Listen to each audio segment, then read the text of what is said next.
Maligayang pagdating sa Emisarios Unidos da Luz Channel. Kung natutuwa ka sa kwentong ito ng malapit ng mamatay, pag-isipang bigyan ito ng like at mag-subscribe sa channel. Ngayon magsimula tayo sa kwento.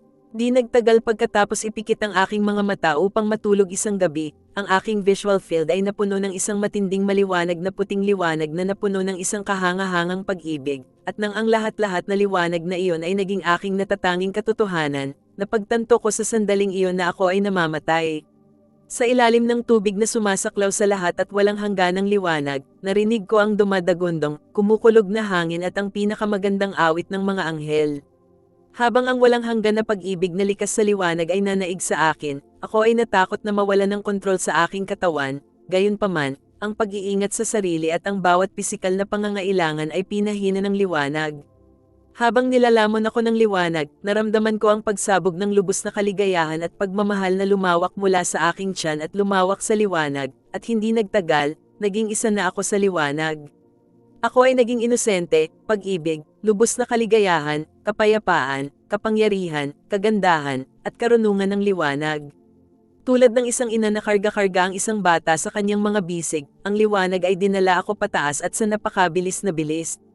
Ang liwanag mismo ang nakipag-usap sa akin, at alam kong ito ang Diyos, ang kapangyarihang lumikha ng sansinukob.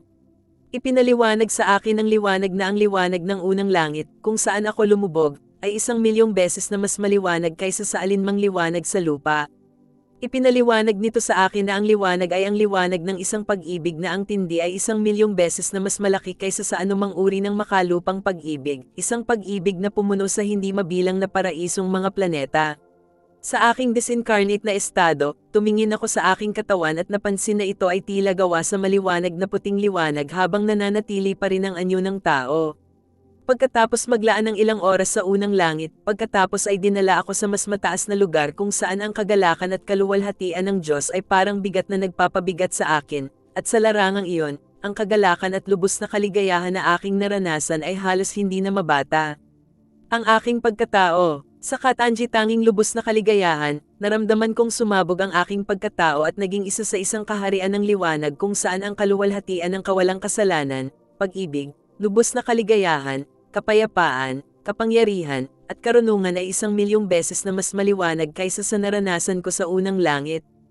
Ang aking bagong liwanag na katawan ay mas maliwanag at mas malinaw, at kahit papaano ay nakayanan ko ang napakalaking pagtaas ng kaluwalhatian na siyang liwanag. Sa bawat oras na umakyat ako sa isang mas mataas na langit, ang kaluwalhatian ng pag-ibig, lubos na kaligayahan, at kapayapaan na naranasan ko sa langit na iyon ay 1,000,000 beses na mas malaki kaysa sa langit na nauna rito. Sa ikalawang langit, ang aking panginginig ay muling itinaas sa antas kung saan ang mga lakas ng pag-ibig at lubos na kaligayahan ay naging halos hindi mabata. Sa puntong iyon, sumabog ako at naging isa na may bagong liwanag, isang liwanag na 1,000,000 beses na mas maliwanag kaysa sa liwanag ng ikalawang langit.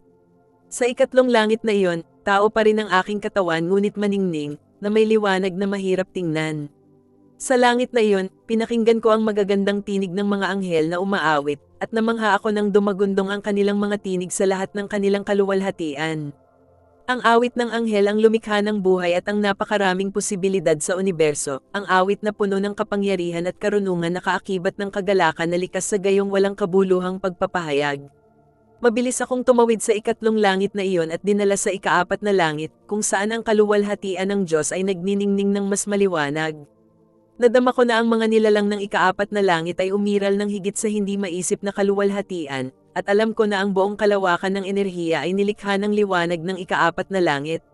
Sa ikaapat na langit, ang biyaya ng Diyos at ang pinakamaganda at malatula ng mga katangian ng Diyos ay bumagsak tulad ng milyon-milyong talulot na nahuhulog sa pagkakatugma, na nag-uumapaw sa loob ng lubos na kaligayahan at kaluwalhatian ng katahimikan at kadalisayan. Hiniling kong huwag akong itaas, ngunit sa kabila ng aking pangamba, inilipat ako sa kabila ng ikaapat na langit patungo sa ikalimang langit. Sa ikalimang langit, ibinuhos ko ang labi ng aking anyo ng tao upang mag-anyong isang higanting araw, habang naranasan ko ang kaluwalhatian ng Diyos, na tunay na lumalampas sa pagpapahayag. Nanatili ako sa ikalimang langit ng ilang panahon bago ako dinala sa ika-6 na langit, isang langit kung saan ang liwanag ng Diyos ay kumikinang ng 1,000,000 beses na mas maliwanag kaysa sa ika-5. Sa ika-6 na langit, ang mga anghel ay umaawit ng paglalang, ang awit ng sansinukob, sa intensidad na mas dakila kaysa sa naunang mga langit. Ang aking katawan ay isang araw na sumanib sa pangunahing liwanag ng Diyos. Pagkatapos ay dinala ako sa ika-7 langit, at lahat ng nangyayari sa langit na iyon ay hindi ko kayang unawain, lalo pang ilarawan. Sa ika-7 langit, ang buong kalawakan ay nilikha ng walang kahirap-hirap sa pamamagitan ng liwanag. Nasabi ko lamang ng ilang segundo sa ika-7 langit, at naniniwala ako na ang mga nilalang na umiiral sa ika-7 langit ay milyon-milyong taon na mas nagbago kaysa sa mga tao. Di nagtagal pagkatapos akong ibaba ng Diyos mula sa ika-7 langit, bumalik ako sa aking katawan. Ang aking pangalawang NDE ay nangyari habang nasa isang ospital upang magkaroon ng mga pinsala na natamo ko sa isang aksidente sa sasakyan na inesikaso. Sa isang maliit na silid sa ospital, ipinasok ng dumadating na nurse ang pagtulo sa isang ugat sa loob ng aking kaliwang siko at lumabas ng silid upang humanap ng isang bagay upang mapanatiling hindi kumikilos ang aking siko. Biglang bumilis ang tibok ng puso ko, at alam ko sa sandaling iyon na may mali. Ako ay namamatay, at gusto kong nakahiga ng nakaharap upang mamatay sa ginhawa, naisip ko habang ako ay nawalan ng malay. Ang nurse, sa kanyang pagbabalik, nang makitang nawalan ako ng malay, ay humingi ng tulong. Di nagtagal, dumating ang isang stretcher bearer, at binuhat ako ng tagapagdala at ng doktor sa gurney. Salamat, pagpalain ka ng Diyos, sabi ko sa doktor bago nagdilim ang lahat.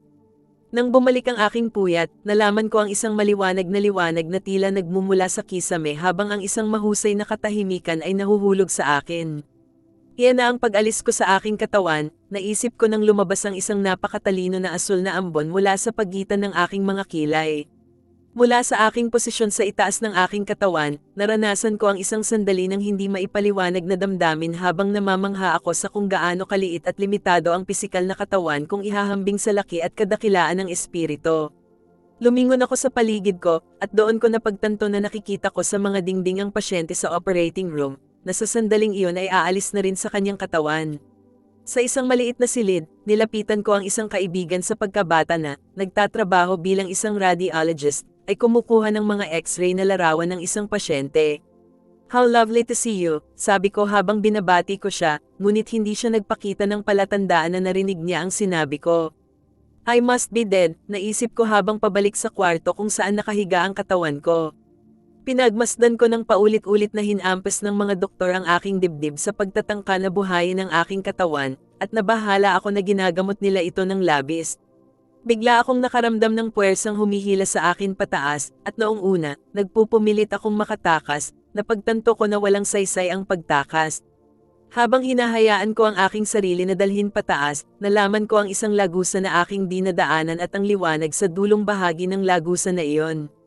Habang naglalakbay ako sa lagusan, nakita ko ang liwanag na nasa harapan ko ay lalong lumaki at lumiliwanag, at isang napakalaking kaligayahan ang pumuno sa aking pagkatao. Biglang huminto ang paggalaw ko sa lagusan, at sa kawalan, namulat ako sa isang magandang lalaki na nasa harapan ko. Hindi ko alam kung sino ang nilalang na iyon, bagamat kakaibang pamilyar sa akin ang enerhiyang pinalabas niya. Sa katutubo, nakilala ko ang kanyang presensya bilang ang aking anghel na tagapag-alaga. Tulad ng lahat ng iba pang mga nilalang, nabubuhay ka sa Earth upang magawa ang isang misyon, at sa kasalukuyan ay hindi ka nagtatrabaho para magawa ito. Dapat mong baguhin ang iyong paraan ng pamumuhay. Ikaw ay dapat na tumulong sa maraming iba pang mga nilalang, at hindi mo ito ginagawa. You have to stop eating meat, as no one who eat meat can stay here, sabi niya sa akin. Kasunod ng kanyang pakikipag-usap, nakita ko ang buong buhay ko ng detalyado. Nakaranas ako ng kasiyahan, kahihiyan, at pagsisisi nang pumasok sa isip ko ang mga karanasan sa aking buhay sa isang serye ng mga larawan. Pagkatapos ng pagsusuri sa buhay, nakita ko ang aking sarili na lumulutang sa kawalan habang ang maliliit na globo ng maraming kulay ay nagpakita sa aking harapan. Ang mga sphere na iyon ay biglang nabuhay at lumapit sa akin upang isama ang kanilang mga sarili sa aking kakanyahan. Ang mga sphere na iyon ay kumakatawan sa kaalaman na naipon mo sa mga nakaraang buhay na itinago mula sa iyo hanggang sa sandaling ito. Ang kaalamang iyon ay magiging kapaki-pakinabang sa iyo sa iyong buhay mula sa sandaling ito, paliwanag ng anghel.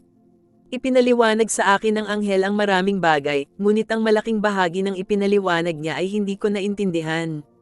Ang anghel ay naghatid sa akin gayunpaman, na hindi mahalaga na maunawaan ko at bigyang kahulugan ang lahat ng kanyang ipinahayag, tulad ng mauunawaan ko sa oras. Habang nakatanggap ako ng agos ng impormasyon, narinig ko ang boses ng isang bata sa likuran ko, at nang lumingon ako, nakaramdam ako ng matinding kagalakan ng pagmasdan ang mukha ng isang batang lalaki.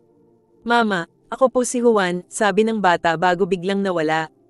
"Katarina," narinig kong biglang sabi ng isang boses. Iminulat ko ang aking mga mata upang mapagtanto na muli akong bumalik sa aking pisikal na katawan at ito ay isa sa mga doktor na tumatawag sa akin sa aking pangalan.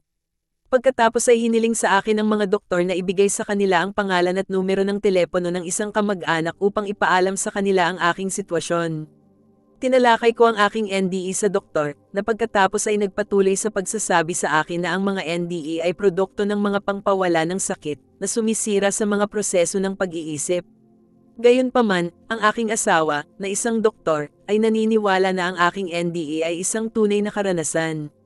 Sa paglipas ng panahon, ang mga mensaheng natanggap ko mula sa aking anghel na tagapag-alaga ay pumasok sa isip bilang mga epiphanies na nauugnay sa mga hamon ng aking buhay at mga tanong ng aking puso. 3.5 taon pagkatapos ng aking NDE, ipinanganak ang aking pangalawang anak, at pinangalanan namin siyang Juan.